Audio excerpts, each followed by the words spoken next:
Kid Zone, Tales.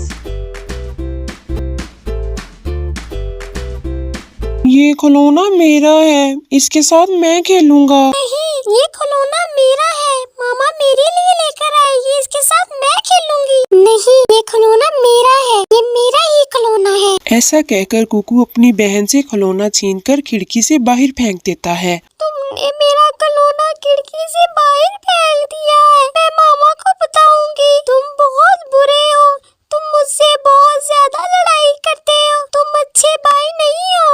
اپنے بھائی کو یہ کہہ کر رومی کھڑکی سے باہر چلی جاتی ہے۔ رومی ٹھہرو، گھر سے باہر نہ جانا، ماما نے منع کیا تھا، تمہیں تو ابھی ٹھیک سے اڑنا بھی نہیں آتا، میری بات تو سنو۔ رومی جب اپنا کھلونا لینے کے لیے کھڑکی سے باہر جاتی ہے تو وہ دیکھتی ہے کہ کوے کا بیٹا جگو اس کا کھلونا لے کر بھاگ جاتا ہے۔ جگو، میرا کھلونا لے کر کدھر جا رہے ہو؟ پلیز میرا کھلونا واپس کر دو، یہ میرے بھائی نے کھڑکی سے باہر پھینک دیا تھا۔ لیکن جگو رومی کی کوئی بات نہیں سنتا اور اس کا کھلونا لے کر بھاگ جاتا ہے۔ جب رومی دیکھتی ہے کہ جگو اس کا کھلونا واپس کرنے کی بجائے چلا گیا ہے تو وہ بھی اس کے پیچھے اڑتی ہے۔ اس کو اپنی ماما کی نصیحت بھول جاتی ہے کہ اس کی ماما نے کہا تھا کہ جب تک وہ ٹھیک سے اڑنا نہ سیکھ لے وہ باہر کہیں نہیں جائے گی۔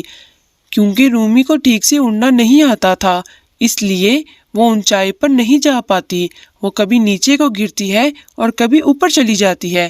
وہ اپنے پروں پر اپنا کنٹرول کھو دیتی ہے اور تیز ہوا اسے کہیں سے کہیں لے جاتی ہے، وہ بہت دور تک چلی جاتی ہے۔ تیز ہوا ہونے کی وجہ سے رومی اپنے پر نہیں ہلا پا رہی تھی۔ آخر کار وہ ہمت کرتی ہے اور اپنے پروں کو ہلاتے ہوئے نیچے کو آنے کی کوشش کرتی ہے، لیکن اس کی یہ کوشش بھی ناکام ہو جاتی ہے اور تیز ہوا اس کو ایک درخت پر گرا دیتی ہے۔ اس درخت پر تیز نوکیلے کانٹے تھے جس کی وجہ سے اس کا سارا جسم زخمی ہو جاتا ہے۔ رومی کو بہت زیادہ درد ہو رہا تھا، وہ بہت زیادہ رو رہی تھی، لیکن اس کے رونے کی آواز سن کر کوئی بھی نہیں آیا کیونکہ وہ تو بہت دور تک آ گئی تھی۔ ماما، ماما کہاں ہو تم؟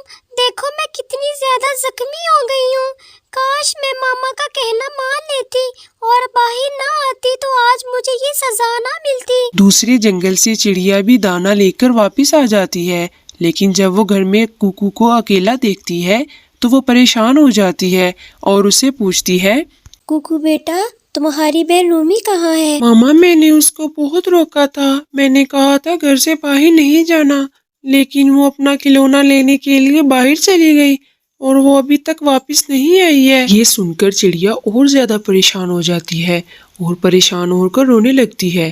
وہ کوکو سے بولتی ہے، لیکن مجھے ایک بات تو بتاؤ، اس کا کھلونا گھر سے باہر کیسے چلا گیا تھا؟ ضرور تم نے اس کے ساتھ لڑائی کی ہوگی اور اس کا کھلونا گھر سے باہر پھینکا ہوگا۔ تمہیں ذرا بھی عقل نہیں ہے، تم اپنی چھوٹی بہن سے ہمیشہ لڑائی کرتے رہتے ہو۔ دیکھو اب وہ صبح سے غائب ہے اور ابھی تک گھر واپس نہیں آئی، اس کو تو ٹھیک سے اڑنا بھی نہیں آتا اور وہ اتنی چھوٹی ہے، اگر اس کو کچھ ہو گیا تو ہم اس کو کیسے ڈھونڈیں گے؟ اپنی ماما کی یہ بات سن کر کوکو بھی پریشان ہو کر رونے لگتا ہے۔ ماما مجھ سے بہت غلطی ہو گئی ہے، میں رومی سے بہت زیادہ لڑائی کرتا ہوں، اب میری بہن جلدی سے گھر واپس آ جائے، اب میں دوبارہ کبھی اس سے لڑائی نہیں کروں گا۔ کوکو بیٹا رونا بند کرو، میں ابھی رومی کو ڈھونڈ کر واپس لے کر آتی ہوں، دیکھنا میری بیٹی ضرور مجھے مل جائے گی۔ چڑیا بہت زیادہ پریشان تھی، وہ اپنے گھر سے باہر نکلتی ہے اور سیدھی اپنی دوست طوطی کے پاس جاتی ہے۔ بہن میں بہت زیادہ پریشان ہوں، رومی کہیں نہیں مل رہی، کہیں وہ تمہارے بچوں کے ساتھ تو نہیں کھیلنے کے لیے آ گئی؟ نہیں چڑیا بہن، رومی یہاں نہیں ہے، میرے بچے تو گھر میں اکیلے کھیل رہے ہیں۔ پتہ نہیں وہ کہاں چلی گئی ہے، اس کو تو ٹھیک سے اڑنا بھی نہیں آتا، وہ اتنی چھوٹی ہے، کہیں اس کو کوئی چیل تو نہیں اٹھا کر لے گئی؟ چڑیا بہن، بڑی چیل کا گھر پہاڑوں پر ہے، تم وہاں جا کر دیکھو اپنی بیٹی کو۔ ہاں تم ٹھیک کہہ رہی ہو، میں جلدی سے ادھر جاتی ہوں، یہ نہ ہو کہ بڑی چیل میری بیٹی کو اٹھا کر لے گئی ہو۔ پھر چڑیا ان پہاڑوں کی طرف اڑ جاتی ہے جہاں پر بڑی چیل کا گھر تھا۔ وہ دور سے چھپ کر دیکھتی ہے، وہ کیا دیکھتی ہے کہ چیل اور اس کا بیٹا دونوں مل کر دانا کھا رہے ہیں۔ یہ دیکھ کر اس کو تھوڑی سی تسلی ہو جاتی ہے۔ شکر ہے میری بیٹی کو چیل اٹھا کر نہیں لے کر آئی، اب میں کہیں اور جا کر دیکھتی ہوں، پتہ نہیں اب رومی کہاں پر چلی گئی ہے، مجھے تو کہیں بھی نظر نہیں آ رہی۔ چلو شکر ہے میری یہ پریشانی تو ختم ہوئی کہ کہیں چیل تو میری بیٹی کو اٹھا کر نہیں لے کر آئی۔ اب میں کہیں اور جا کر دیکھتی ہوں، نہ جانے رومی کہاں چلی گئی ہے۔ چڑیا کو کچھ سمجھ نہیں آ رہی تھی کہ آخر رومی کہاں چلی گئی ہے۔ وہ اس کو کہیں بھی آس پاس نظر نہیں آ رہی تھی۔ وہ اپنی بیٹی کو دیکھتے ہوئے بہت دور تک چلی جاتی ہے۔ وہ ساتھ ساتھ رومی کو آوازیں بھی لگا رہی تھی تاکہ اگر رومی کسی مصیبت میں ہو تو اپنی ماما کی آواز سن کر اس کو آواز دے سکے۔ آخر چڑیا رومی کو ڈھونڈتے ہوئے اسی درخت کے آس پاس پہنچ جاتی ہے جہاں پر رومی گری تھی۔ رومی جب اپنی ماما کی آواز سنتی ہے تو وہ زور سے بولتی ہے، ماما یہاں نیچے دیکھو، میں اس درخت کے پتوں میں پھنسی ہوئی ہوں اور اس کے کانٹے مجھے تکلیف دے رہے ہیں۔ شکر ہے میری بیٹی مجھے مل گئی ہے۔ پھر چڑیا رومی کو درخت کے پتوں سے باہر نکال لیتی ہے اور اس کو گلے لگاتی ہے۔ ماما میری کوئی غلطی نہیں ہے، ککو نے میرا کھلونا کھڑکی سے باہر پھینک دیا تھا، میں اپنا کھلونا لینے باہر آئی تھی، لیکن جگو میرا کھلونا لے کر بھاگ گیا تو میں اس کے پیچھے اڑنے لگی اور اڑتے اڑتے یہاں پھنس گئی۔ رومی بیٹا، جو بچے ماما کا کہنا نہیں مانتے نا تو ان کو اللہ ضرور سزا دیتا ہے۔